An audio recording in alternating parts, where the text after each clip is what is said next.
Hi dears, അസ്സലാമു അലൈക്കും. Welcome back to Shamna's kitchen. ഇന്നൊരു കുഞ്ഞ് ഇഫ്താർ വ്ളോഗുമായിട്ടാണ് വന്നത്.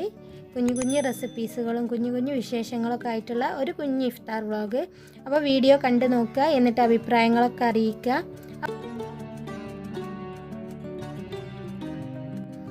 ഒരു 4 മണിയൊക്കെ ആയപ്പോൾ കിച്ചണിൽ കയറി. അപ്പോൾ ഇന്ന് പത്തിരിയും കാട കറിയാണ് റെഡിയാക്കി എടുക്കുന്നത്. അപ്പോൾ പത്തിരി വാട്ടിയെടുക്കാൻ വേണ്ടിയിട്ട് വെള്ളം വെച്ചതാണ്. അപ്പോൾ വെള്ളം തിളച്ച് വരുമ്പോൾ പൊടിയൊക്കെ വാട്ടിയെടുത്ത് പത്തിരി റെഡിയാക്കി എടുക്കുന്നത് ഉമ്മയാണ്. അപ്പോൾ ഞാനിവിടെ കറിക്ക് വേണ്ടിയിട്ടുള്ള ഉള്ളിയും ഇഞ്ചി വെളുത്തുള്ളിയൊക്കെ ക്ലീനാക്കി എടുത്തിട്ടുണ്ട്. അപ്പോഴേക്കും ഇതാ ഉമ്മ പത്തിരിയൊക്കെ ബോൾസാക്കി എടുത്തിട്ടുണ്ട്. നന്നായിട്ട് തന്നെ കുഴച്ചതിന് ശേഷം ഇനി പരത്തിയിട്ട് ചുട്ടെടുക്കുകയാണ് ചെയ്യുക. ഇനി ഇവിടെ കറി റെഡിയാക്കി തുടങ്ങുകയാണ്. അപ്പോൾ വിറകടുപ്പിൽ കുക്കറിലാണ് കറി റെഡിയാക്കുന്നത്. അപ്പോൾ കുക്കറിലേക്ക് കാട നന്നായിട്ട് ക്ലീൻ ആക്കിയതിന് ശേഷം ഇട്ട് കൊടുക്കുകയാണ്. അപ്പോൾ ഒരു കാട 4 പീസായിട്ട് കട്ട് ചെയ്തെടുത്തതാണ്. അത് ഈ കുക്കറിലേക്ക് ഇട്ട് കൊടുക്കുക. അപ്പോൾ മൊത്തത്തിൽ അങ്ങ് മിക്സ് ആക്കിയിട്ട് അടുപ്പത്തേക്ക് വെക്കുകയാണ് ചെയ്യുന്നത്. ഇനി ഇതിലേക്ക് വലിയുള്ളി, അതുപോലെ തന്നെ ഇഞ്ചി വെളുത്തുള്ളി ചതച്ചത്, പച്ചമുളക്, പിന്നെ തക്കാളി, കറിവേപ്പില ഇതൊക്കെ ഒരുമിച്ച് ഇട്ട് കൊടുക്കുകയാണ്. പിന്നെ ഇതിൽ മുളക് പൊടി ഒട്ടും തന്നെ യൂസ് ചെയ്യുന്നില്ല. അതുപോലെ തന്നെ കുറച്ചധികം തന്നെ പച്ചമുളക് എടുത്തിട്ടുണ്ട്.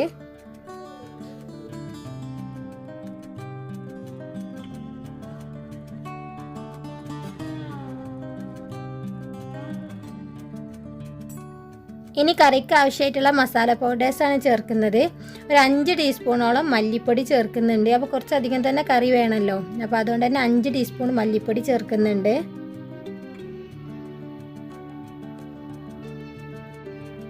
ഇനി ഇതിലേക്ക് 1/2 ടീസ്പൂൺ പെരിഞ്ജീരക പൗഡറാണ് ചേർത്തത്. അതുപോലെ തന്നെ 1/2 ടീസ്പൂൺ മഞ്ഞൾപ്പൊടിയും ചേർക്കുക. ഇനി ഇതിലേക്ക് 2 ടീസ്പൂണോളം കുരുമുളക് പൊടിയാണ് ചേർത്തത്. അപ്പോൾ കുരുമുളക് പൊടി ടിന്നിൽ കഴിഞ്ഞിട്ടുണ്ടായിരുന്നു. അപ്പോൾ മൊത്തത്തിൽ അങ്ങ് തട്ടിയതാണ്. ഏകദേശം 2 ടീസ്പൂൺ ഉണ്ട്. പിന്നെ ആവശ്യത്തിനുള്ള ഉപ്പുപൊടിയും ചേർത്തിട്ട് നന്നാക്കി ഒന്ന് കൈ വെച്ചിട്ട് തന്നെ മിക്സ് ആക്കി കൊടുക്കുകയാണ്. അപ്പോൾ ഇന്ന് കാടൻ്റെ കറി റെഡിയാക്കി എടുക്കുന്നത് നാത്തൂനാണ്. എല്ലാതും ഞാൻ കട്ട് ചെയ്തൊക്കെ റെഡിയാക്കി കൊടുത്തു. അപ്പോൾ അവളാണ് മിക്സ് ചെയ്തിട്ട് മസാല ഒക്കെ ഇട്ടിട്ട് റെഡിയാക്കി എടുക്കുന്നത്. നല്ല ടേസ്റ്റ് ഉണ്ടായിരുന്നു. പിന്നെ അതിലേക്ക് ആവശ്യത്തിനുള്ള വെള്ളൂടി ഒഴിച്ചു കൊടുക്കുക. ഈ കറി വെന്ത് വരാൻ ആവശ്യമായിട്ടുള്ള വെള്ളൂടി ഒഴിച്ചു കൊടുക്കുക. ഏകദേശം ഒരു 3 ഗ്ലാസ്സോളം വെള്ളം ഒഴിച്ചു കൊടുത്തിട്ടുണ്ടായിരുന്നു.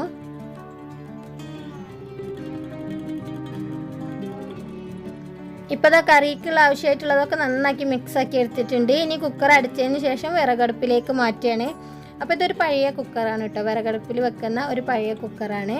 അപ്പോൾ ഇത് അടുപ്പിൽ വെച്ചിട്ട് ഒരു 3 വിസിൽ വരുന്നത് വരെയാണ് വെയിറ്റ് ചെയ്യുന്നത്. പിന്നെ ഇത് ഇറക്കി വെക്കും. ഈ ടൈമിൽ ഉപ്പ പോയിട്ട് കുറച്ച് ഫ്രൂട്ട്സും അതുപോലെ തന്നെ വലിയ പൊട്ടാറ്റോയും കൊണ്ടുവന്നിട്ടുണ്ട്. അപ്പോൾ പൊട്ടാറ്റോ ബജ്ജി ഉണ്ടാക്കാനാണ് പറഞ്ഞത്. അപ്പോൾ ഈ പൊട്ടാറ്റോ നന്നായിട്ട് കഴുകിയതിന് ശേഷമാണ് തൊലിയൊക്കെ കളഞ്ഞെടുക്കുന്നത്. അപ്പോൾ തൊലി കളഞ്ഞിട്ട് വീണ്ടും കഴുകിയെടുക്കണം. അപ്പോൾ ഞാൻ മൊത്തം തൊലിയൊക്കെ കളഞ്ഞെടുക്കുകയാണ്. അപ്പോൾ പൊട്ടാറ്റോ ബജ്ജി ഉണ്ടാക്കാൻ ഇങ്ങനെ വലിയ പൊട്ടാറ്റോ ആണെങ്കിൽ നല്ല ഈസിയാണ്. അപ്പോൾ ഞാനിത് വീണ്ടും ഇവിടെ കഴുകി എടുത്തിട്ടുണ്ട്. ഇനി നമ്മളിത് റൗണ്ടിൽ കട്ടി കുറഞ്ഞിട്ട് അരിഞ്ഞെടുക്കണം. നമ്മൾ പൊട്ടാറ്റോ ചിപ്സ് റെഡിയാക്കുന്ന അത്രയും നേർമയായി പോവേണ്ട, കുറച്ചൊരു കട്ടിക്ക് അരിഞ്ഞെടുക്കണം. നമുക്ക് ബജ്ജി ഉണ്ടാക്കാനുള്ളതാണ്. അപ്പോൾ ഒരേ ലെവലിൽ എല്ലാ ഭാഗത്തും ഒരേ കട്ടിയിൽ കട്ട് ചെയ്തെടുക്കണം. എങ്കിലേ ബജ്ജി ഉള്ളിലൊക്കെ നന്നായിട്ട് വെന്ത് വരുള്ളൂ. അപ്പം ബജ്ജിയിൽ ഏറ്റവും ഈസിയുള്ള ബജ്ജിയാണ് പൊട്ടാറ്റോ ബജ്ജി. അപ്പോൾ നോമ്പ് തുറക്കുമ്പോൾ ഒക്കെ ഉണ്ടാക്കിയെടുക്കാൻ പറ്റുന്ന നല്ലൊരു ബജ്ജിയാണ്.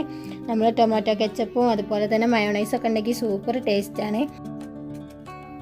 അപ്പം ഞാൻ ഈ പൊട്ടാറ്റോ മൊത്തം ഇതേപോലെ കട്ട് ചെയ്തെടുക്കട്ടെ.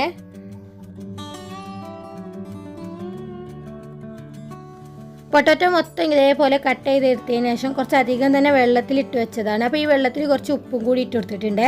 ഒരു 10 മിനിറ്റൊക്കെ വെള്ളത്തിലിട്ട് വെച്ചിട്ട് വെള്ളം നന്നായിട്ട് വാർത്തെടുക്കണം. നന്നായിട്ട് തന്നെ വാർത്തെടുക്കണം, ഒട്ടും തന്നെ വെള്ളം ഇല്ലാത്ത രീതിയിൽ.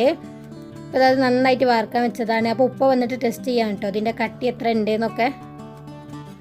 ഇനി നമ്മൾ ഈ ബജ്ജി റെഡിയാക്കി എടുക്കാനുള്ള പൊട്ടാറ്റോ മുക്കി പൊരിക്കാനുള്ള ബാറ്ററാണ് റെഡിയാക്കി എടുക്കുന്നത്. 3/4 കപ്പ് കടലപ്പൊടി എടുത്തിട്ടുണ്ട്. ഞാൻ കുറച്ചധികം തന്നെ റെഡിയാക്കി എടുക്കുന്നുണ്ട്. അതുപോലെ തന്നെ 1/4 കപ്പ് മൈദ എടുത്തിട്ടുണ്ട്. അപ്പോൾ മൈദ കടലപ്പൊടിനേക്കാട്ടിലും കുറച്ച് കൂടുതലായിരിക്കണം, എങ്കിലേ നന്നായിട്ട് കിട്ടുള്ളൂ.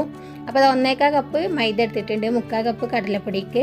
ഇതിലേക്ക് 1 ടീസ്പൂൺ ഇഞ്ചി ചെറുതായിട്ട് അരിഞ്ഞതും 1 ടീസ്പൂൺ പച്ചമുളക് ചെറുതായിട്ട് അരിഞ്ഞതുമാണ് ചേർത്തത്. അപ്പം വളരെ ചെറുതായിട്ട് അരിയണേ. ഇനി ഇതിലേക്ക് ആവശ്യത്തിനുള്ള ഉപ്പും ചേർത്ത് കൊടുക്കുക. 1/4 ടീസ്പൂണോളം മഞ്ഞൾപ്പൊടി ചേർത്തിട്ടുണ്ട്. അതുപോലെ തന്നെ 3/4 ടീസ്പൂണോളം മുളക് പൊടിയും ചേർത്തിട്ടുണ്ട്. ഇനി ഒരു 1/4 ടീസ്പൂൺ കുരുമുളക് പൊടിയും ചേർക്കുക. എന്നിട്ട് നന്നാക്കി ഒന്ന് മിക്സ് ആക്കി കൊടുക്കുക.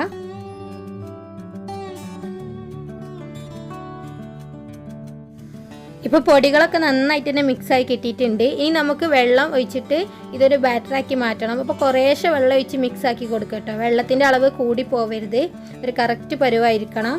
അപ്പോൾ അതാ ഞാൻ കുറേശ്ശെ വെള്ളം ഒഴിച്ച് ഇതൊന്ന് മിക്സാക്കി എടുക്കട്ടെ. എന്നിട്ട് ഞാൻ കാണിച്ചു തരാം ഇതിൻ്റെ ലൂസ് എത്ര വേണമെന്ന്.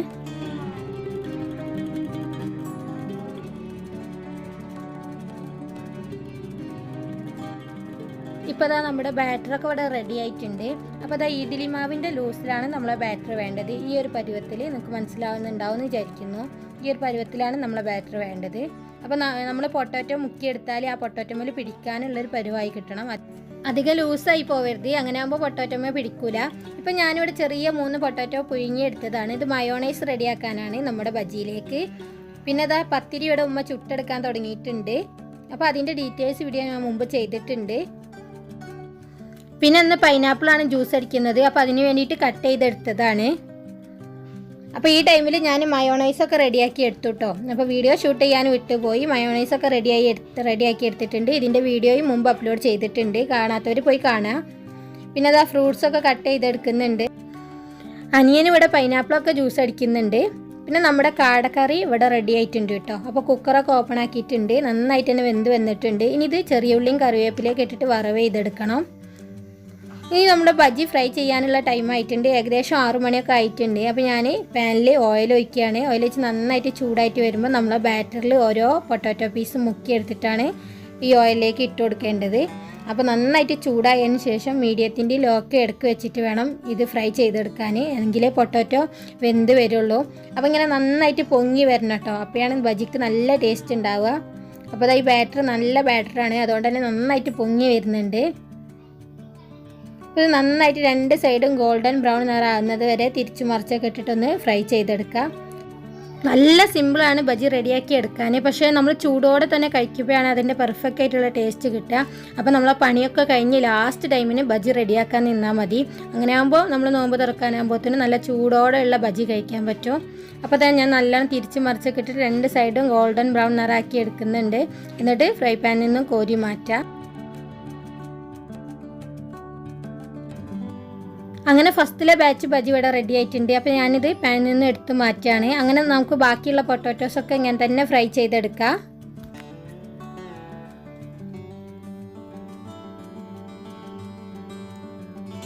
അപ്പോൾ അപ്പുറത്ത് നാത്തൂന് വന്നിട്ട് ചെറിയ ഉള്ളിയും അതുപോലെ തന്നെ കറിവേപ്പിലൊക്കെ ഇട്ടിട്ട് നമ്മുടെ കാടക്കറി വറവ് ചെയ്യുന്നുണ്ട്. അങ്ങനെ നമ്മുടെ ഇന്നത്തെ നോമ്പ് തുറക്കുള്ള വിഭവങ്ങളൊക്കെ ആയിട്ടുണ്ട്. അപ്പോൾ ചായയൊക്കെ അതിൻ്റെ ഇടയിൽ റെഡിയാക്കി എടുത്തു. അപ്പോൾ ഇതാ ബജിയാണിത്, നമ്മൾ റെഡിയാക്കിയെടുത്ത പൊട്ടാറ്റോ ബജിയാണ്. അപ്പോൾ ടേബിളിലൊക്കെ ഓരോന്ന് കൊണ്ടുവച്ചിട്ട് സെറ്റ് ചെയ്യുകയാണ്. അപ്പോൾ പൈനാപ്പിൾ ജ്യൂസും കുറച്ച് ഫ്രൂട്ട്സൊക്കെ എത്തിയിട്ടുണ്ട്. ഇനി വാട്ടർ മെലണും അതുപോലെ തന്നെ കറിയൊക്കെ കൊണ്ടുവെക്കാനുണ്ട്. അപ്പോൾ ബാങ്ക് കൊടുക്കാൻ ടൈം ആയിട്ടുണ്ട്. അപ്പോൾ ഇന്നത്തെ വീഡിയോ ഇത്രയേ ഉള്ളൂ. നിങ്ങൾക്ക് എല്ലാവർക്കും ഇഷ്ടമായിട്ടുണ്ടെങ്കിൽ പ്ലീസ് ലൈക്ക് ചെയ്യുക, ഷെയർ ചെയ്യുക, സബ്സ്ക്രൈബ് ചെയ്യുക. അടുത്തന്നെ നല്ലൊരു വീഡിയോയുമായി വീണ്ടും കാണാം. അതുവരേക്കും താങ്ക് യു ഫോർ വാച്ചിങ്.